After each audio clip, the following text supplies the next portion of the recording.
Ethernet cable. You mean a charger? Hello all, I'm back with another fun story. This is a story that happened a few days ago, but it still makes me chuckle and die a little inside at the same time. A new user called into the help desk to assist in a first-time login, because the computer she's on was not connected to the company's network, so it wouldn't recognize her domain credentials. The fix for this is very simple though. Plug in an Ethernet cable in a core office location. That's it, that is all there is to it. It should be pretty simple, right? Well, if it was, I wouldn't be posting the story here. The call goes something like this: me. Thank you for contacting the / insert company name here / help desk. My name is Eon Thief. How can I help you? User: I'm a new employee and I need help logging into the computer. Me: I can definitely assist with that. Are there any error messages on the screen when you try and log in? User: yeah. Me: can you please read them for me? User: yeah, it says the domain isn't available or something like that. Normally I ask for the error verbatim, but in this case there are only two causes for this type of error: either the computer isn't on the domain or, as I said above, not connected to the network. I checked AD and it was indeed on the domain. Me: so that computer is on the domain. Are you currently in a core office location? User: yeah, I'm in an office. Me: alright, I need you to plug an Ethernet cable into the computer and try to log in again. User: what's that? Me: it's a network cable, it connects you to the network. User, who clearly didn't listen: is it like a charger or something? Me: no, it's a network cable, it connects you to the network. User: oh, we don't have one of those here. Me: do you know what one looks like? User: no. Me: okay, then you might not know if you have any at that location.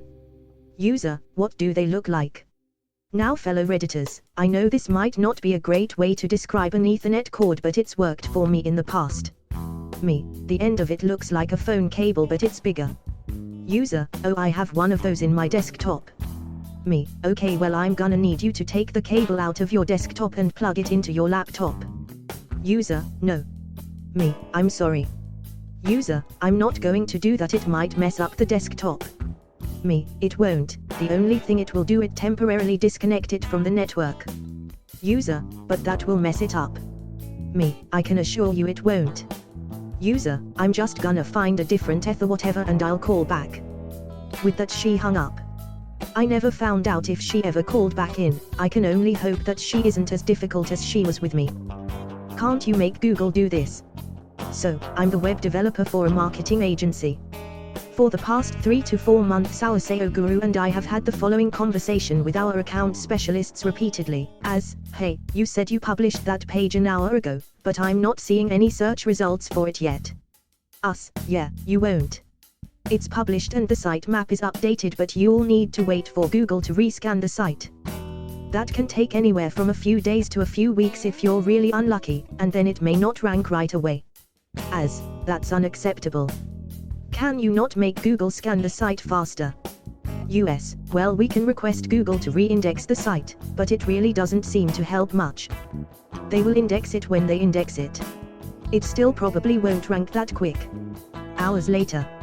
As, hey, I hit that button in the search console to request a re-index and the page is still not showing.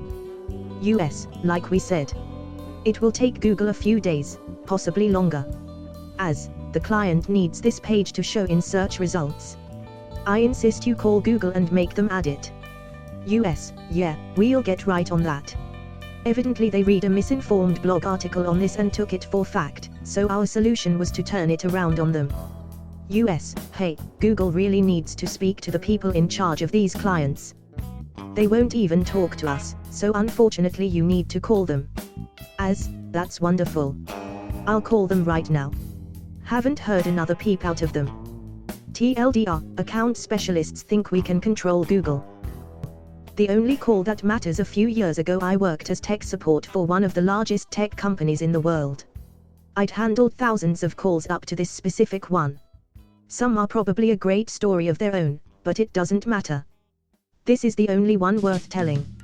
I actually really enjoyed that job. A lot of it probably was because I was rather good at it, not to sound full of myself, but it's rather important to the story. Most of the calls I received were not great technical mysteries you needed an engineering degree to figure out. They were about the people, and their lack of basic knowledge and understanding of the confusing technology, in their words. So I helped them. We reset passwords, restarted computers and plugged in chargers. All while keeping the conversation flowing and feeling natural, but always steering the conversation in the direction needed. It was small talk with a purpose, and I was great at it. I was always in control, except this one time. Not often, but sometimes someone called in trying to get information that they had no right to. They were never successful. There are systems and procedures protecting against this, and they can't be argued with or broken. And I followed them to the letter. I received a call from a woman, which I early in the conversation believed were one of these calls. She asked me if I could help her get into her son's phone. My mind instantly went to that this kid had probably done something wrong, and the proof was on the phone, and I was supposed to help her get it. As it was not my job to judge bad parenting, I asked her if she knew any of the passcodes he might have used. Since she probably wouldn't, my next step would stop her chances at getting access to what her son probably wouldn't want her to see. She of course replied she did not know, and that she did not want to completely lock the phone with entering the wrong code several times. This led naturally into me explaining that to get access to the phone it needs to be restored, and that this would also erase all the content. She quickly replied that she did not want to erase it, she wanted the photos on it. So my earlier suspicion was confirmed. I need to clarify that up to this point this have been a completely normal conversation, nothing unusual, other than the somewhat unusual request. With me wanting to end the conversation seeing we weren't getting anywhere, I told her the obvious solution she probably want to avoid. Just ask your son if he can unlock the phone for you. I have heard the expression that words can paint a picture, but I really hadn't understood the meaning up to this point. There was a moment of silence on the other end before she replied, "I can't, he is dead." The way these words were said gripped me to my core. It was not the words themselves, and it was not said while crying or with the intent to feel sorry for her. It was something bare and raw I had never experienced before. She showed me a piece of her soul in that moment, and my own welcomed hers and felt everything. For her something more precious than all else was just gone, and nothing could replace it, but she needed my help to treasure the memories. In this tiny moment I felt more connected to another human being than I ever have before.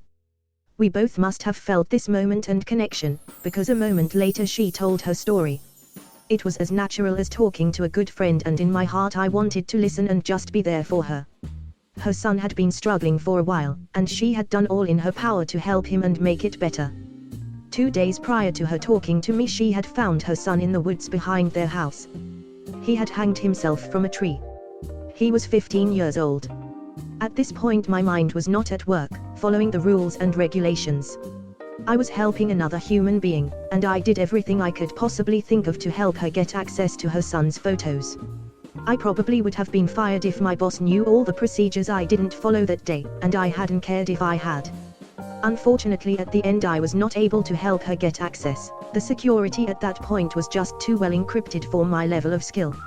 Regardless, she was very grateful for me trying to help in what way I could. I do not remember her name, but that does not matter. It didn't then, so why now? I think of her now and then and hope she has found some way to brighten the missing parts she showed me. Do you know what's a bad idea? White wallpapers, $me, $it manager, $marketing manager, $design firm working in a 2-man IT debt for a $7 billion company. Marketing manager outsourced all the heavy lifting to a design firm. They didn't really do much but take credit. IT manager believed in insourcing, and that's what we, IT, did. They just did not get along due to philosophical differences. Marketing told me what they needed to ask $design firm to make a wallpaper. I advised resolution, file format, etc. It was made clear to me by IT manager my role was to do as little as possible, had bigger fish to fry than a wallpaper. So marketing sent me the image. I told them to put it in a Jira job and I'd deploy it next time I did server patching on a weekend, as I could force restart workstations on a weekend. I was told all devices must have the wallpaper at the same time for consistency. The fateful weekend came around. I opened my Jira queue and got to work. I deployed the wallpaper, knowing it would take a bit of time to get deployed around all the workstations. After it was deployed, I realized the wallpaper was predominantly white. Do you know what else is white on a desktop? All the text on desktop icons. Fuckety fuckety fuckety fuckety. Called marketing manager, no surprise she didn't answer, once again heavy lifting outsourced. Called IT manager, explained what happened. So you deployed the wallpaper, that marketing manager said must be done at the same time. You called marketing manager and she didn't answer. Not much else you can do. Just email me and Big Boss to cover your ass and we will direct all tickets to marketing on Monday. I could hear the glee in his voice. On Monday, marketing got a lot of tickets.